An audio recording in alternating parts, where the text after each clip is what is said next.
Baik, Terdengar, Bu. Bismillahirrahmanirrahim. Wassalatu wassalamu ala sayyidina Mustafa amma ba'du. Uhayyikum tahiyatal Islam tahiyatan min indillahi mubarakatan thayyibah. Assalamualaikum warahmatullahi wabarakatuh. Waalaikumsalam warahmatullahi wabarakatuh. Pertama-tama yang saya hormati, terima kasih Bapak Deputi 2 Basnas, Bapak Dr. Haji Ladun Rahmat MSI yang telah berkenan memberikan sambutan pada kegiatan pada hari ini. Yang saya hormati Bapak Ahmad Fikri, MPD selaku Direktur Pendistribusian. Yang saya hormati Kepala Divisi Pendidikan dan Dakwah, Bapak Farid Septian Sasempu. Terima kasih Pak Farid sudah menyampaikan laporan pada kegiatan pagi ini. Izin Bapak Ibu, pertama-tama terima kasih kami ucapkan telah meluangkan waktu ya untuk menghadiri kegiatan BIMTEK penyusunan LPC pada hari ini, yang mana tadi juga sudah disampaikan oleh Pak Deputi.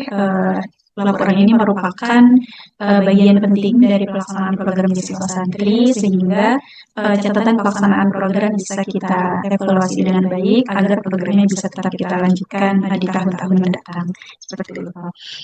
Baik, langsung saja kita masuk ke materi. Bapak Ibu mungkin yang mengikuti dengan laptop nanti boleh sambil dibuka ya link format LPG-nya yang sebelumnya sudah kami sampaikan melalui surat informasi pencairan dana dan juga sudah disampaikan di grup ya, agar nanti materinya bisa langsung dapat gitu ya poinnya.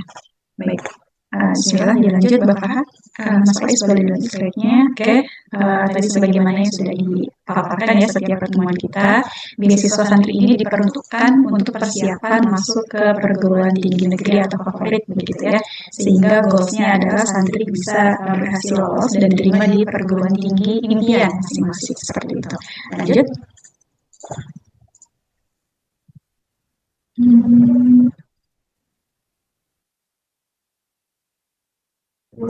Oke, baik. Nah, secara garis besar, pelaksanaan program beasiswa santri ini ada temu perdana yang sudah kita laksanakan, kemudian penandatanganan akad yang sudah Bapak Ibu serahkan ketika daftar ulang, kemudian ada pembinaan, di mana pembinaan ini nantinya diberikan kepada pesantren dan juga kepada santri, dan salah satu pembinaan yang sudah kita laksanakan adalah ruang bincang strategi dalam 6 sesi kemarin ya, sebagai penguatan pelaksanaan program beasiswa santri. Nah, menjadi bagian dari program ini juga ada monitoring dan evaluasi, di mana monitoring ini nantinya akan dilakukan secara berkala, begitu Bapak Ibu, baik secara daring maupun datang langsung gitu ya ke pesantren. Dalam hal ini mungkin nanti Bapak Ibu akan lebih banyak berkomunikasi dengan fasilitator masing-masing ya, dengan Mas Faiz atau dengan Mbak Farha. Kemudian yang menjadi bagian penting juga adalah pelaporan gitu ya, agar masing-masing pesantren apa istilahnya husnul khotimah begitu menjalani program ini. Betul tadi yang disampaikan Pak Deputi, Pak Imdad, bahwa pesantren-pesantren yang tidak melakukan pelaporan BPJ itu di blacklist pada tahun-tahun setelahnya seperti itu ya. Jadi mudah-mudahan pesantren Bapak Ibu tidak termasuk dalam daftar hitam tersebut seperti itu. Lanjut. Oke, nah ini timeline secara garis besar Bapak Ibu terkait beasiswa santri yang tadi sudah dipaparkan Pak Farid ya. Mulai dari bulan Desember ini sampai dengan nanti kisaran April atau Mei, pelaksanaan pendampingan dan juga bimbel akan banyak dilaksanakan begitu ya. Sehingga sembari programnya berjalan begitu, laporannya harapannya bisa dicicil gitu. Karena kalau dikerjakan di bulan Mei atau Juni ketika laporan sudah harus dilaporkan itu biasanya agak rumit karena perjalanan programnya cukup panjang 8 bulan atau lebih. Oke, lanjut.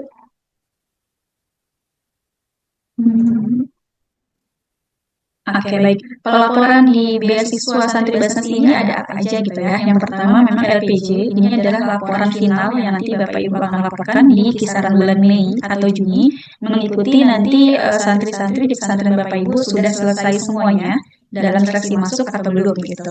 Biasanya yang agak panjang waktunya ketika memang ada santrinya yang mengikuti jalur mandiri gitu ya, dan itu timeline setiap kampusnya beda-beda. Namun ketika Bapak Ibu mengikuti seleksi nasional sampai jalur tulis, biasanya di bulan Mei itu laporannya sudah bisa dilaporkan. Nah, sambil nanti sebelum melaporkan LPJ akhir akan ada laporan yang sifatnya berkala, perlu Bapak Ibu laporkan sebagai bagian dari monitoring program ini.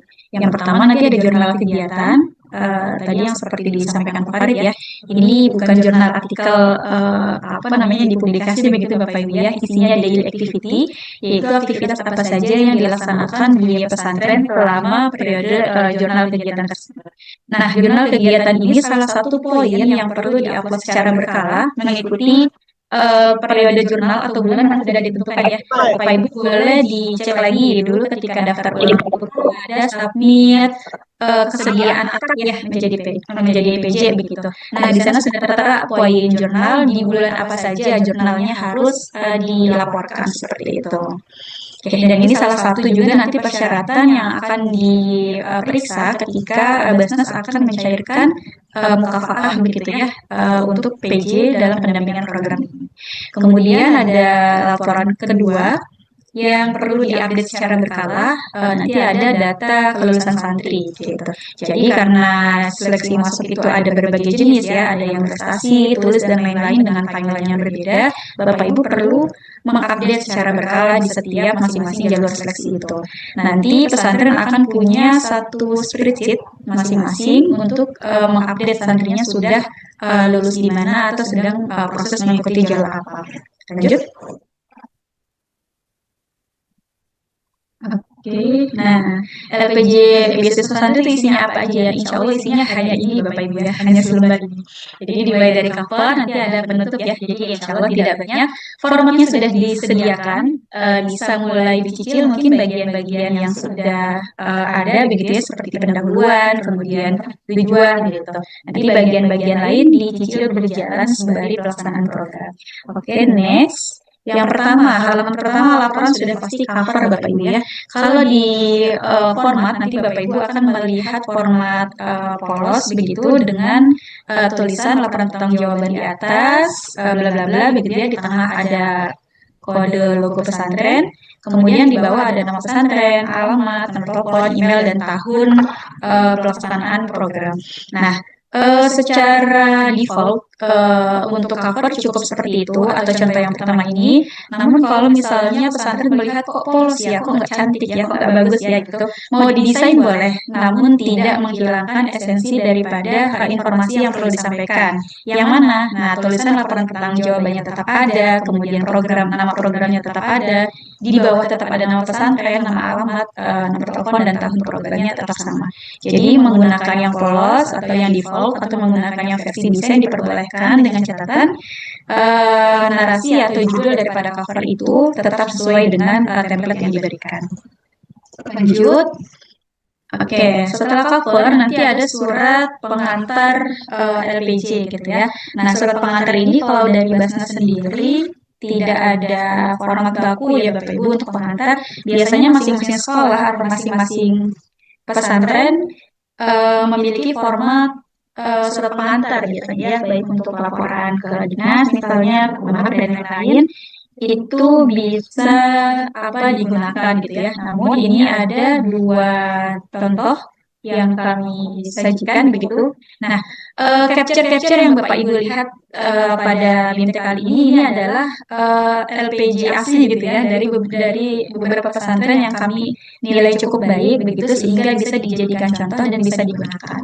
Nah, ini contoh yang pertama cukup rigid ya, disebutkan perihalnya untuk laporan penyaluran apa, kemudian ditujukan ke siapa. Nah, ini tertera ada nama kegiatan, tanggal pelaksanaan programnya, lokasi kegiatannya, terima dananya berapa, PM-nya berapa, begitu ya. Ini bisa diikuti. Ada juga contoh yang kedua, ini surat pengantar dan ini juga cukup banyak digunakan, umumnya di pesantren atau lembaga-lembaga dalam naungan NU ya. Itu menyertakan dokumen ini laporan apa seperti itu dan satu bundel itu cukup tidak apa-apa.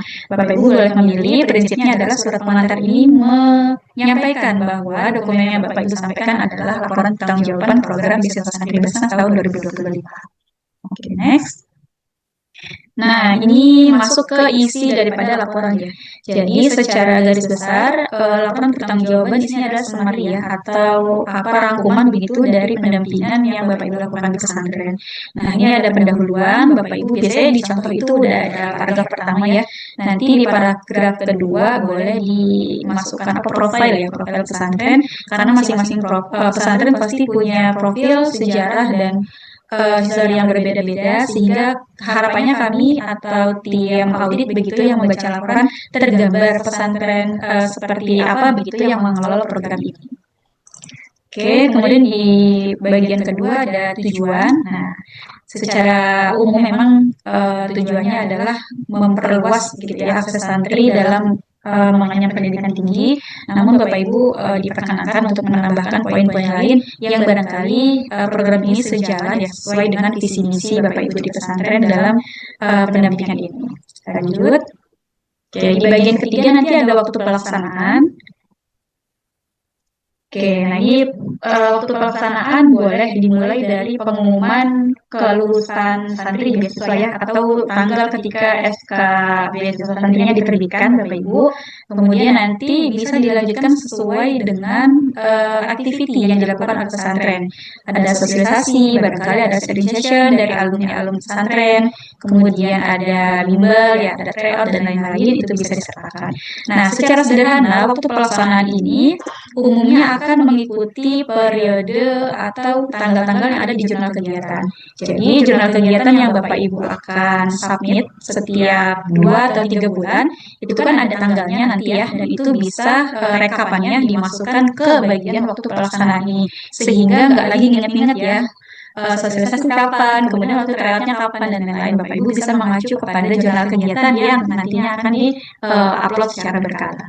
Oke, nah di waktu pelaksanaan ini harapannya memang bisa diisi detail begitu Bapak Ibu sesuai kegiatan yang dilaksanakan, karena ini akan menjadi gambaran begitu bagi Basnas untuk melihat pola-pola dari pesantren yang outputnya baik, yang biasanya itu kegiatannya ada apa aja, kemudian fokus ke bagian apa saja begitu, sehingga bisa membantu kami untuk dalam inovasi atau pelaksanaan di program di tahun setelahnya seperti itu.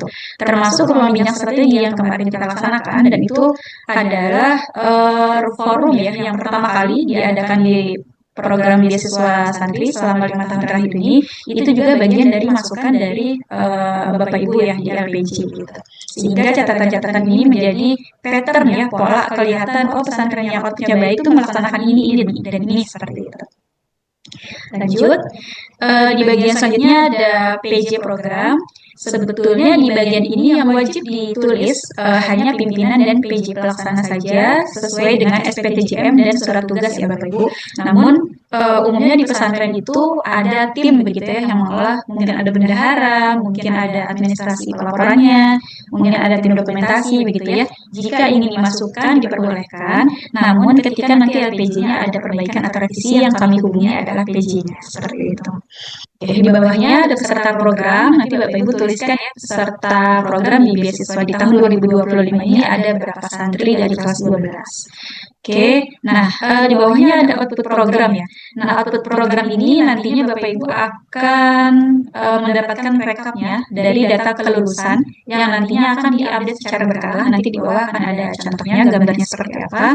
Nah, poinnya adalah di sini ada dua sub gitu yang Bapak Ibu perlu rekap, yaitu berapa jumlah santri yang lolos secara keseluruhan persentase itu masuknya melalui jalur seleksi mana saja.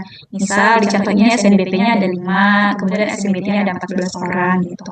Di bawahnya nanti juga kita klasifikasi kelulusan dari santri yang dilaporkan lulus itu, di PTN-nya ada berapa orang, di PTKIN-nya ada berapa orang, dan lain-lain seperti itu ya. Namun secara garis besar memang klasifikasi kampus itu di PTN, PT KIN, PTS, PT Luar Negeri, PTK ya, kedinasan gitu. Lanjut. Nah, ini menjadi bagian yang nggak kalah penting juga. Di banyak LPJ yang kami baca itu ini ya, template gitu ya kendalanya. Sama evaluasi programnya gitu ya. Harapannya memang di bagian ini Bapak Ibu betul-betul menuliskan kendala yang Bapak Ibu hadapi begitu dalam pelaksanaan programnya, baik itu kendala teknis, kemudian mungkin ada kendala psikologi ya. Anaknya apa galau mau kuliah atau enggak, pengennya jadi bisnismen aja misalnya tengah-tengah jalan, atau misalnya ada kendala sumber daya manusia yang misal di wilayah tertentu, oh ini kita nggak ada lembaga bimbel yang mumpuni gitu ya, sedangkan mungkin guru-guru juga belum punya pengalaman mendampingi masuk kampus gitu dan lain-lain. Nah, harapannya memang di bagian kendala dan evaluasi ini Bapak Ibu betul-betul tuliskan karena masing-masing pesantren ya dengan berbagai backgroundnya itu pasti punya kendala yang beda-beda gitu ya. Dan hal ini dibaca Ibu dibaca gitu ya sama tim, kita cari polanya sehingga kendala yang dihadapi ini bisa kita polakan solusinya nanti seperti apa di tahun selanjutnya seperti itu. Termasuk di bagian evaluasi ya. Setelah melaksanakan program barangkali sudah melakukan A to Z begitu hasilnya belum maksimal. Nah, itu evaluasinya apa saja agar apa ya kegagalan itu tidak terulang seperti itu. Kemudian misalnya ada pencapaian targetnya, kemudian ada memetakan potensinya, ada misalnya perlu memberikan apa gitu ya. Ini akan menjadi masukan-masukan yang berharga untuk pelaksanaan program ke depannya. Lanjut. Nah, ketika kendala dan evaluasinya tadi sudah dinarasikan, begitu sudah di breakdown, sudah dituliskan, Bapak Ibu boleh memberikan rekomendasi ya untuk pelaksanaan program selanjutnya begitu. Karena sebagian besar pesantren ketika memang laporannya dilaporkan begitu output pelaksanaannya baik, itu rata-rata memang lanjut begitu di program di tahun sebelumnya. Sehingga rekomendasi yang Bapak Ibu berikan di tahun ini barangkali itu akan menjadi manfaat untuk Bapak Ibu sendiri di periode tahun setelahnya gitu ya. Barangkali ada yang merekomendasikan nambah kuota misalnya, kemudian harus memilih bimbel yang seperti apa dan lain-lain. Karena rekomendasi ini bersifatnya umum ya dan kita akan coba polakan agar bisa menjadi kesuksesan bersama seperti itu.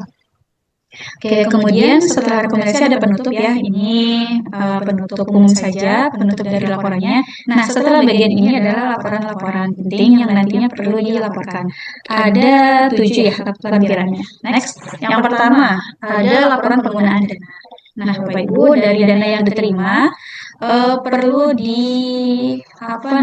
disusun ya nanti setelah halaman ini itu ada rincian, tapi secara garis besar kami ingin mengetahui betul dari dana yang dikelola berapa porsi biaya programnya, berapa porsi untuk operasional programnya seperti itu.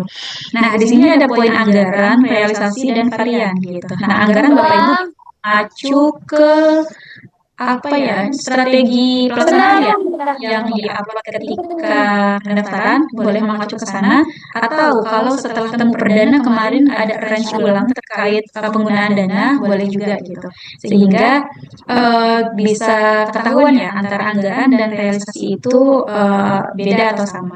Kalaupun beda itu tidak apa-apa, ini hanya catatan kita lihat dari anggaran sama realisasinya itu sama atau beda gitu. Poinnya adalah bahwa anggaran yang diterima begitu Bapak Ibu itu realisasinya sama, tidak kurang dan tidak lebih begitu ya. Oke.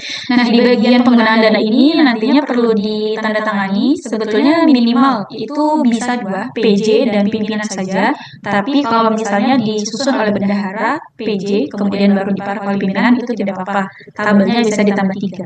Kalau dicontoh tuh kalau nggak salah hanya ada 2 tabel ya untuk kolom tanda tangannya. Oke, di bagian ini nanti boleh di-stempel Bapak Ibu. Next, nah ini adalah rekapitulasi ya. Di selanjutnya itu ada rincian penggunaan dananya. Nah, ini formatnya nanti gambarnya seperti ini.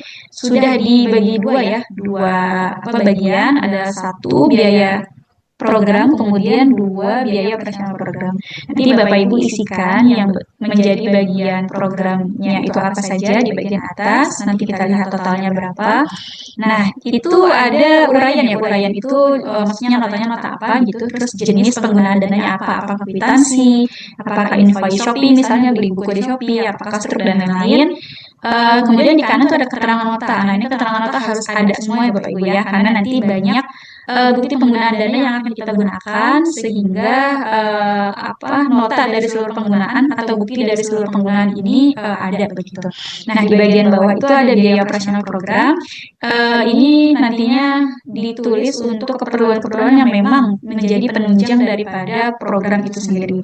Nah, itu ada part yang warna-oranye ya. Part yang warna itu adalah nanti total dari masing-masing bagian ya. Total dari biaya program sama total dari biaya operasional. Nanti akan kehitung atau kejumlah di bagian bawah itu Bapak Ibu yang warna di bawah. Nah, dua angka inilah yang tadi kita akan tulis di halaman yang sebelumnya, di halaman rekapitulasi gitu. Next, lampiran kedua. Nah, setelah itu, oh ya definisinya ya. Definisi. Nah, ini biaya program. Mungkin nanti kalau misalnya ada yang di luar contoh, begitu Bapak Ibu bisa mengacu ke biaya.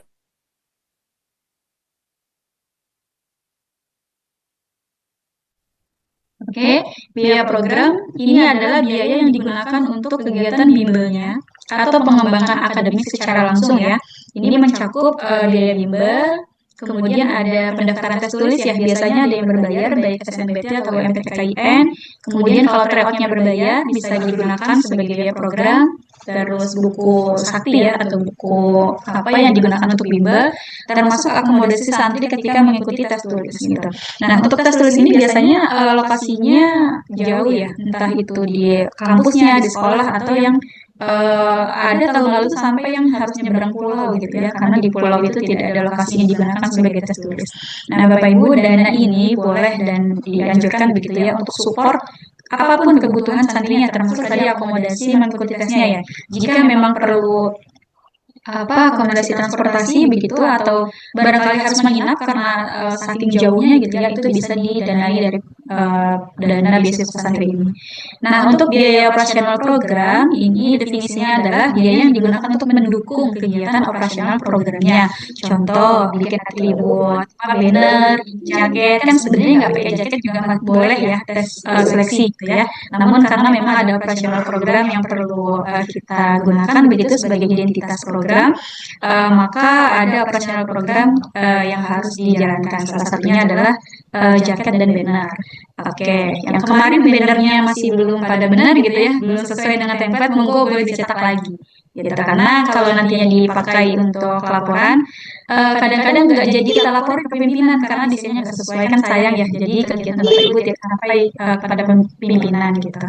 Termasuk jaket kemarin beberapa ada pesantren yang salah ya, nggak bikin jaket. Nah, untuk poin ini saya rasa nggak perlu dibikin dua ya, karena nanti dananya bisa diefektifkan untuk keperluan yang lebih substansial gitu. Ya, termasuk kalau misalnya santrinya ikutin expo kampus ya. Kemarin di grup sudah banyak yang laporan ya mengikuti edu kampus di kampus mana, ada yang datang ke festival beasiswa dan lain-lain, itu juga bisa didanai dari program ini. Yang menjadi catatan untuk poin ini adalah biasanya kalau memang sekolah atau pesantrennya sudah punya program terkait ya, datang ke kampus untuk pengenalan dan lain-lain, dan ada santrinya yang ikut di luar santri yang di luar beasiswa ikut datang gitu ya. Itu Bapak Ibu mohon pastikan bahwa dananya digunakan untuk yang mendapatkan beasiswa saja gitu ya. Karena ini kaitannya dengan hak begitu, sehingga yang boleh menggunakan dana beasiswa santri ini adalah santri yang memang menerima beasiswanya seperti itu. Nah, di poin yang terakhir ada biaya publikasi atau syiar program di media nasional gitu ya. Nah, ini sudah sering dipraktekkan atau dilaksanakan. Masing-masing pesantren diharapkan bekerja sama begitu dengan media nasional di provinsi masing-masing atau media nasional untuk nantinya menerbitkan atau merilis gitu ya berita daripada kelulusan santri-santrinya gitu. Yang rutin melaksanakan itu ada pesantren Asmadia ya 3 tahun berturut-turut itu pasti ada rilis di Tribun Jawa Timur kalau nggak salah. Nah, Bapak Ibu boleh gunakan dana ini untuk publikasi di media nasional. Lanjut, yang kedua lampirannya ada bukti penggunaan dana. Nah, jadi pengeluaran atau penggunaan dana yang Bapak Ibu sudah tuliskan tadi di lampiran pertama ya, di laporan penggunaan dana 1, 2, 3, 4, 5 gitu ya, itu bisa dibuktikan penggunaannya dengan berbagai bukti penggunaan dana. Ada yang modelnya kwitansi, ada yang nota, ada yang invoice ya kalau belanjanya online. Kemudian ada yang bank transfer, biasanya buat tes, tulis, dan lain-lain itu transfer. Terus ini ada tanda terima. Nah, ini tanda terima biasanya memang yang seperti insentif guru yang mengajar bimbelnya misalnya. Nah, itu kan tentu biasanya lebih dari satu orang ya, sehingga kalau pakai kwitansi agak boros ya, agak banyak lampirannya, boleh menggunakan tanda terima saja yang lebih simpel gitu. Jadi segala jenis penggunaan dana yang sah digunakan, Bapak Ibu boleh gunakan. Oke, lanjut. Nah, lampiran 3 ada jurnal kegiatan. Oke, jurnal kegiatan ini apa? Yang kemarin di grup sudah banyak yang nanya ya. Karena periode pertama jurnal itu kalau dari SK pengumuman tuh Oktober ya. Oktober sampai Desember akan atau sudah harus dilaporkan maksimal pekan pertama Januari atau seminggu setelah periode jurnalnya berakhir gitu ya. Jadi jurnal kegiatan periode pertama itu bisa dimulai dari SK turun, bisa juga dimulai dari temu perdana sampai dengan akhir Desember gitu. Kalau misalnya Bapak Ibu di tanggal 23 ini sudah berakhir gitu ya kegiatan untuk pelaksanaan program, maksudnya karena libur ya, nggak ada bimbel lagi dan lain-lain, artinya sudah bisa disubmit begitu. Jadi periode programnya yang dilaporkan pada jurnal kegiatan periode 1 itu kegiatan sampai dengan akhir Desember. Nah, jurnal kegiatan itu isinya apa gitu ya. Nah, itu daily activity sederhananya. Jadi Bapak Ibu melaksanakan apa dan bagaimana itu dinarasikan. Nah, isinya 5W 1H ya. Who, when, where, what, how, why gitu. Jadi agar yang baca ini tergambar gitu ya. Ini pesantren ini ngapain aja sih? Pembinaannya melaksanakan apa gitu ya. Di sini dinarasikan, ini contohnya ada sosialisasi beasiswa pesantren sains Trensain Muhammadiyah Sragen. Nah, ini beliau memaparkan ya kegiatan ini dihadiri oleh siapa. Nah, itu jelas siapanya. Kemudian di awal pelaksanaannya dilaksanakan kapan, kemudian pelaksanaannya dilaksanakan di mana. Acara berlangsung di salah satu ruang kelas pesantren sains gitu ya. Jadi tempatnya jelas. Kemudian buat ini judul kegiatannya ya. Jadi kegiatan yang Bapak Ibu narasikan di jurnal kegiatan ini lagi ngapain gitu ya, lagi sosialisasi, lagi sharing session kah, lagi bimbel kah, lagi daftar finalisasi daftar SNBTK gitu ya, dan lain-lain. Kemudian how proses sosialisasi berlangsung interaktif gitu, ini bisa digambarkan bagaimana kegiatan itu berlangsung. Kemudian why, kenapa sosialisasi ini dilaksanakan misalnya, dengan adanya sosialisasi ini diharapkan santri dapat lebih termotivasi dan lain-lain gitu.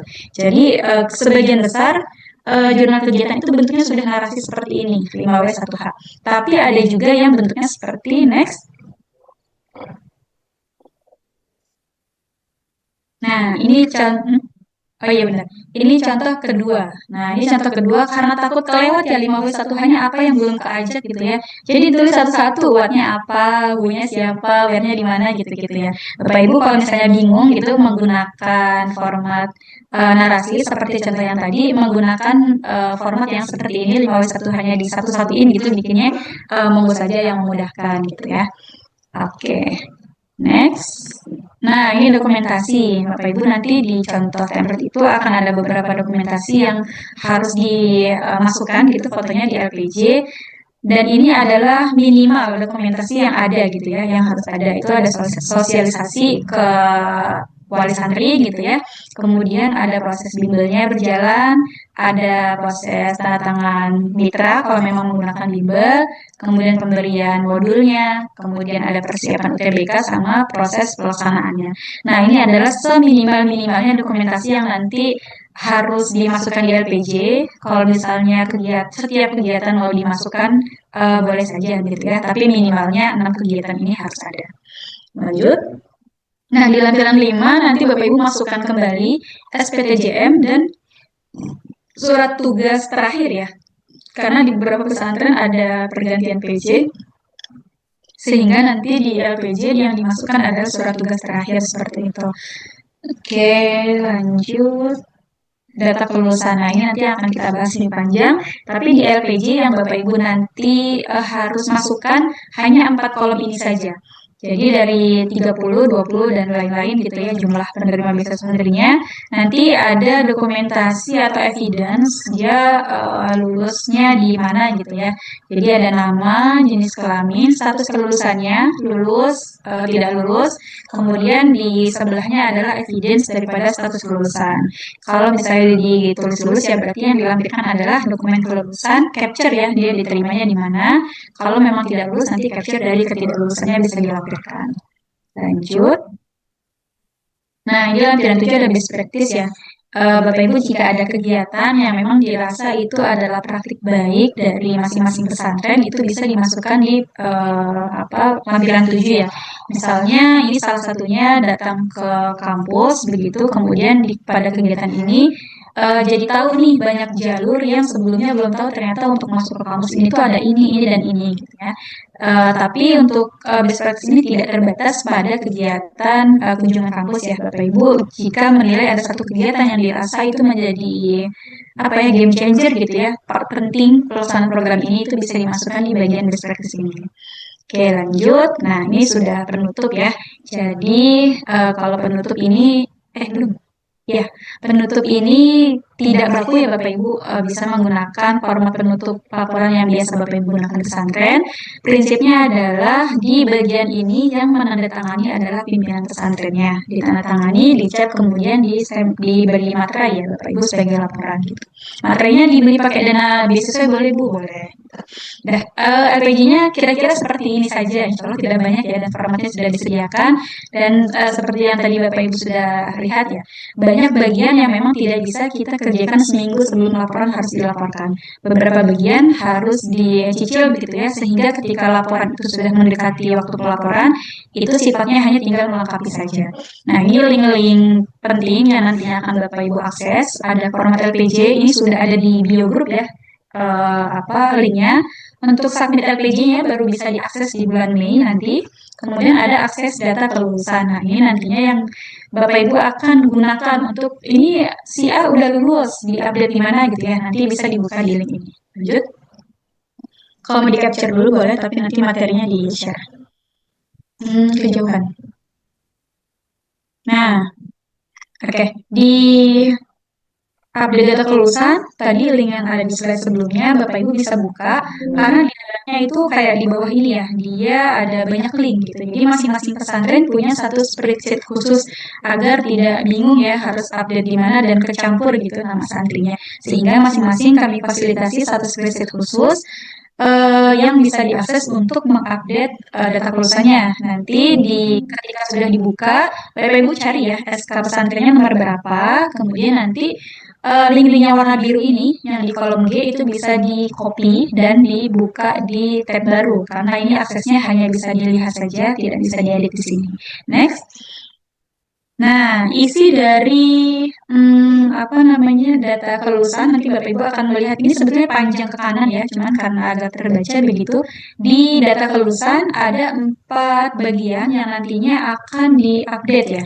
Yang pertama ini ada yang warna hijau, ini data santri, ini kami salin dari BDT ya atau DTS yang Bapak Ibu sudah laporkan di pendaftaran. Dan untuk yang warna hijau ini hanya bisa diakses oleh Basnas gitu ya. Jadi agar kalau misalnya ada pergantian santri dan lain-lain kami tetap terupdate begitu sehingga untuk data santri Bapak Ibu tidak bisa edit gitu ya. Aksesnya hanya di Basnas. Nah, yang Bapak Ibu nanti harus update itu yang warna biru. Nah, jadi birunya ada 3 nih. Oke, yang pertama ada data kelulusan final. Nanti yang diisi di bagian ini adalah kampus yang dipilih gitu ya sama santrinya. Karena banyak santri yang diterima di lebih dari satu kampus ya, 2 kampus, 3 kampus bahkan lebih. Yang diisi di data kelulusan final ini adalah kampus yang dipilih gitu sama santrinya. Nah, di sini nanti isinya ada nomor WhatsApp santri. Nah, nomor WhatsApp santri ini nantinya akan kita gunakan dalam banyak hal Bapak Ibu ya untuk tracer studi, kemudian informasi yang ada di Basnas dan lain-lain. Sehingga mohon diupdate gitu ya. Kalau memang yang dulu di DTS itu sudah sesuai dengan nomor santrinya masing-masing, bisa tinggal di copy saja. Tapi yang kemarin masih melampirkan nomor PJ, nomor ustadz atau nomor musyrifnya di pesantren gitu ya, bisa diisikan dengan nomor real santrinya gitu. Karena kan programnya panjang ya, sampai Mei, masa ya 5 bulan nggak dapat nomor anaknya gitu kan. Oke, kemudian diisi nanti di status kelulusan, itu ada lulus, ada proses tes, sama tidak lulus, di situ ada pilihan 3. Nah, nanti kita akan lihat langsung ya. Ini ada status kampus, kemudian jenjang yang diambil, nama kampusnya apa, fakultasnya apa, jurusannya apa, provinsi kampusnya di mana. Nah, terus ada rumpun keilmuannya apa, apakah STEM, ataukah pendidikan, dan lain-lain.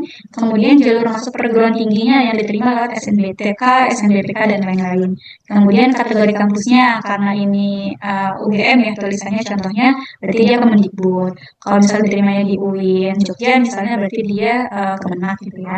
Nah, di sebelah kanan ada testimoni santrinya, nanti boleh diisi sama santrinya sendiri gitu ya.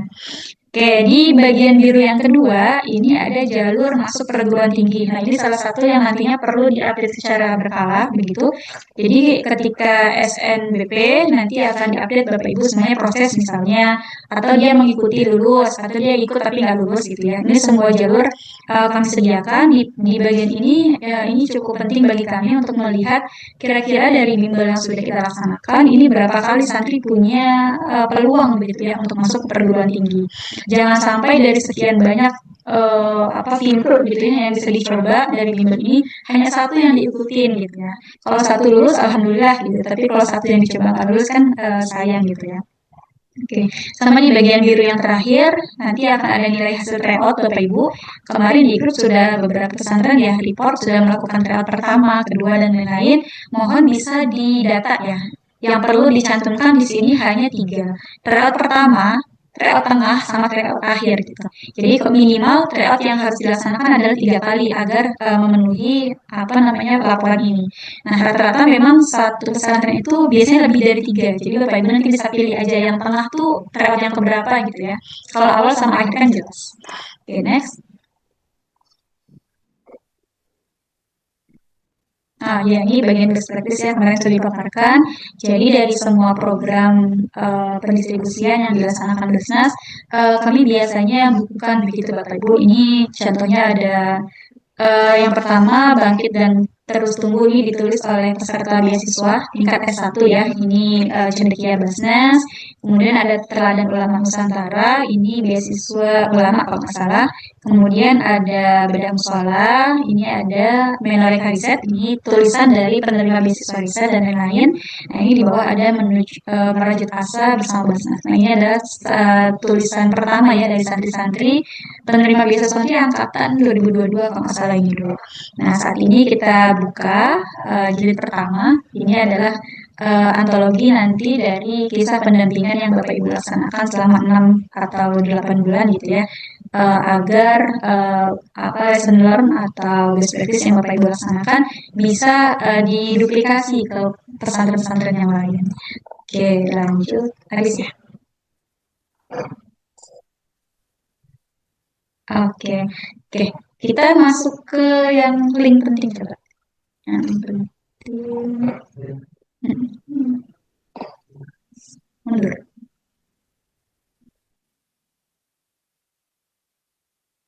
Nah, Mas Faiz boleh tolong diklik yang akses data kelulusan.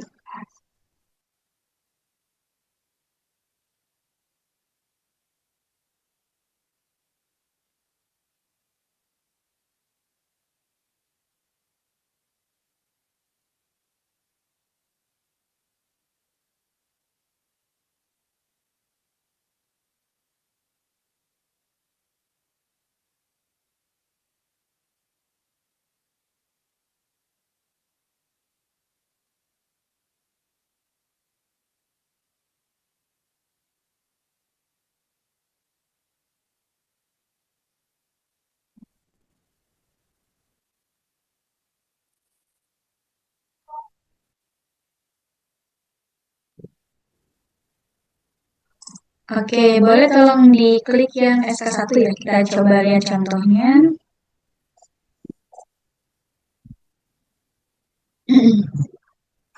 Oh, kamu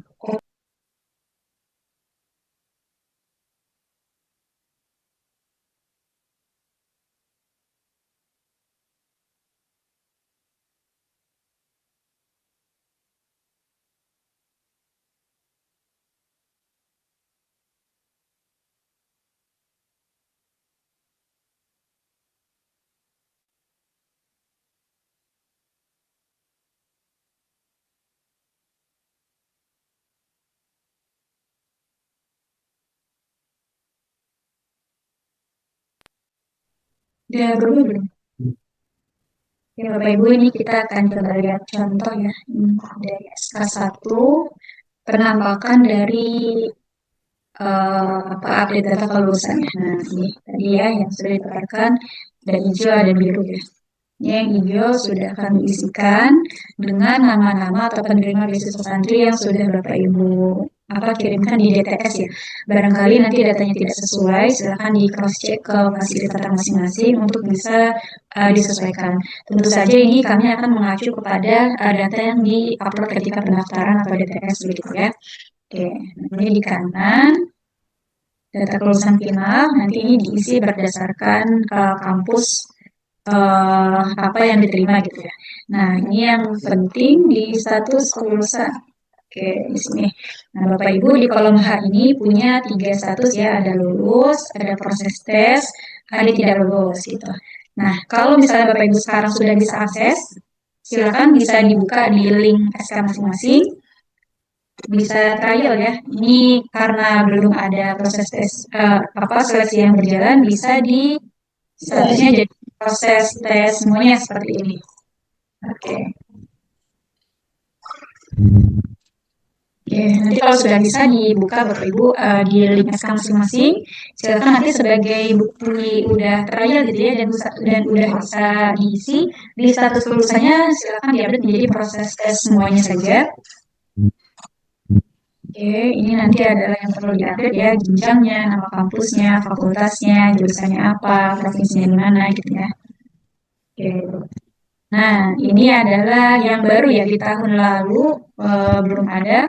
Namun di tahun ini kita coba polakan dan hitung kira-kira satu santri itu memperoleh berapa kali kesempatan gitu ya untuk mencoba di seleksi jalur masuk. Nah, di yang biru navy ya, biru tua ini isinya adalah jalur-jalur seleksi nasional reguler ya, Bapak Ibu ada SNBP, SNBT, SPAN dan lain-lain.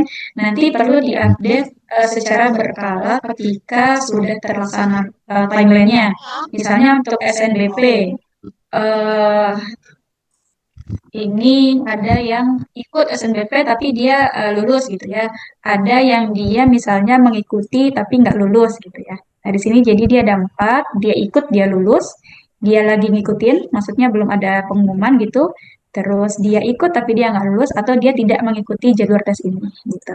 Jadi bisa ketahuan nih di SNBP ini ada berapa santri yang ikut dan lulus, ada berapa santri yang ikut dia eligible ikut tapi misalnya nggak lolos gitu ya. Ada yang memang dia nggak mengikuti misalnya nggak mengikuti jalur SNBP karena nggak eligible misalnya gitu ya. Dan ini nanti perlu diupdate setiap timeline seleksi nasional berjalan. Nah, karena dalam waktu dekat ini baru SNBP nanti Bapak Ibu boleh update dulu di kolom SNBP-nya saja. Jadi kalau misalnya timeline seleksi SNBT-nya sudah berjalan, boleh di-update di sini ya. Jadi misalnya proses tes gitu ya. Karena kalau SNBT biasanya dia timeline-nya cukup panjang. Toh, nanti di SPAN juga demikian dan seterusnya sampai nanti salah satu dari jalur masuk perguruan tinggi ini ada yang hijau gitu ya, dia ikut dan dia lulus. Nah, data itulah nantinya yang diisi di kolom biru sebelumnya gitu. Dia lulusnya di mana, di kampus mana dan lain-lain. Sama tadi di paling kanan ada hasil tryout ya. Ini bisa diisikan sesuai dengan tryout yang dilaksanakan di pesantren. Tryout pertama, terakhir, sama yang tengah-tengah nanti bisa dipilih karena biasanya tryoutnya lebih dari 3 kali. Oke, agar mungkin udah ada satu dua yang kepo dan mungkin keberatan gitu ya. Langsung saja kita buka sesi tanya jawabnya, Mbak Wenda.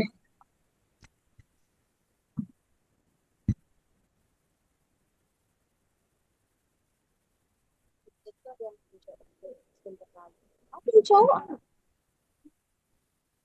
aku pasang hijau di kualer aku pasang pancing ya lah kail ketumpul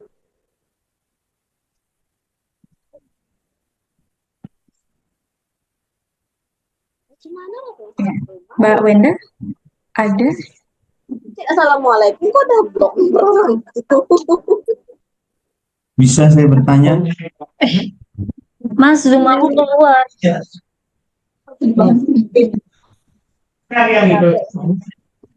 Baik Bapak Ibu, agar Halo, bagaimana? Ya, oh ya Mbak Wenda, boleh kita lanjut ke sesi tanya jawab. Oke, baik. Terima kasih Mbak Latifah yang sudah memandu sesi bagaimana cara membuat laporan program beasiswa Santri Basasi ini ya teman-teman semuanya. Dan selanjutnya kami mempersilakan kepada Bapak Ibu serta seluruh hadirin yang sudah hadir pada hari ini untuk dapat mengajukan pertanyaan. Kami persilakan untuk dua penanya terlebih dahulu. Kami persilakan untuk dapat raise hand.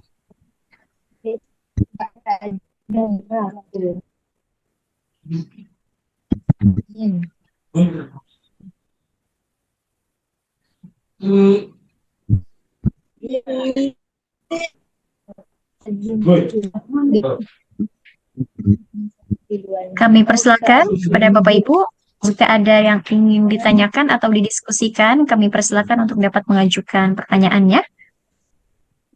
Dan kami persilakan untuk dapat raise hand terlebih dahulu ya.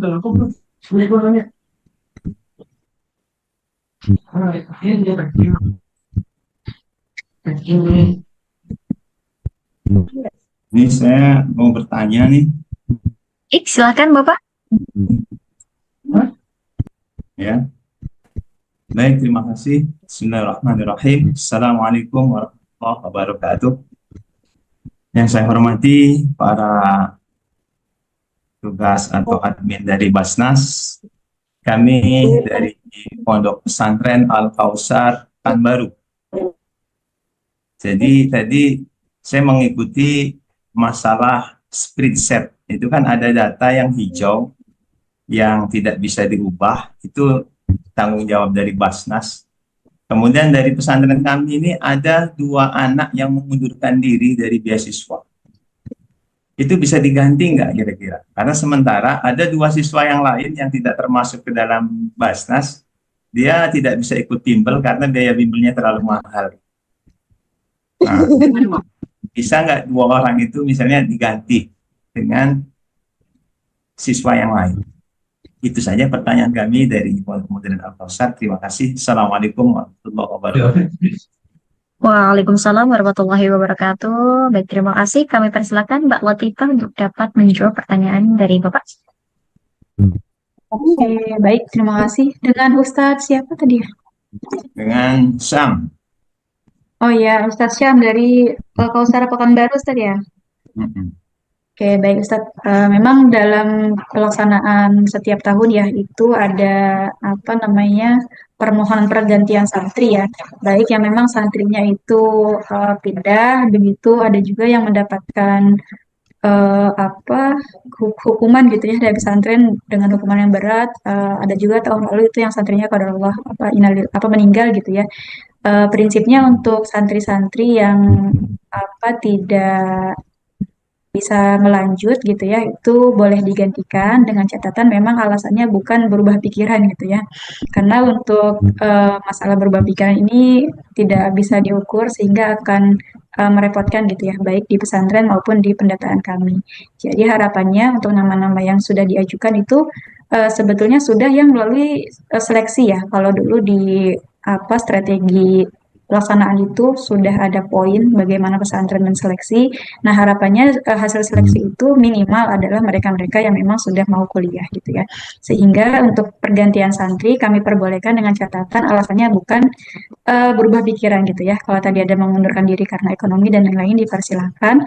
Namun untuk pergantian santri ini belum bisa kami lakukan sekarang. Paling cepat mungkin Januari akhir baru bisa kami proses administrasinya ya. Jadi secara pelaksanaan di lapangan dipersilakan untuk diganti. Baik, terima kasih. Sama-sama. Terima kasih. Di sini ada pertanyaan Mbak Latifah dari kolom chat. Aku izin bacakan ya.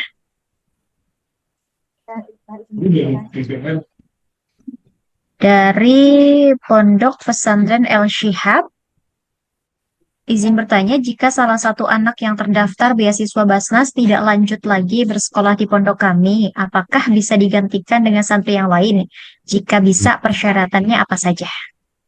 Begitu Mbak Latifah. Oke, baik dari El Shihab ya. Tadi masih nyambung dengan pertanyaan pertama ya Ustadz, kalau mengundurkan diri atau pindah itu termasuk yang boleh digantikan. Untuk persyaratannya nanti dari pesantren mengirimkan surat permohonan pergantian penerima beasiswa, itu surat resmi dari pesantren dengan apa namanya DTS ya, DTS yang baru gitu. Karena nanti akan ada yang perlu kita rubah di data kami sehingga DTS dari santri yang baru ini perlu dikirimkan. Formatnya sama dengan DTS yang kita gunakan ketika pendaftaran di awal. Berubah dah. Baik, terima kasih Mbak Latifah. Satu lagi Mbak dari kolom komentar. Ada 3 pertanyaan. Aku izin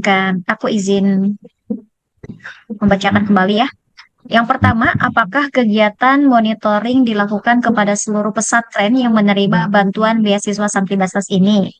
Lalu yang kedua, bagaimana bentuk bukti pembayaran apabila seumpama membeli buku di Shopee atau aplikasi belanja lainnya? Karena biasanya kalau membeli buku atau lainnya ada nota atau kwitansi. Lalu yang terakhir, mengenai kerjasama dengan media publikasi di wilayah masing-masing. Apakah setiap kegiatannya perlu dipublikasikan atau cukup data kelulusan santri yang dipublikasikan? Seperti itu Mbak. Mohon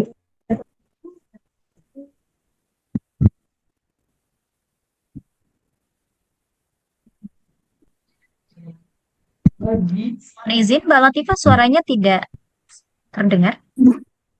Oh ya, mohon maaf Mbak. Oke, izin untuk pertanyaan pertama tadi terkait monitoring ya.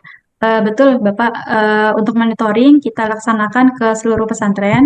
Hanya saja memang ada yang secara online begitu, misalnya Zoom atau apa telepon gitu ya. Ada yang memang didatangi langsung.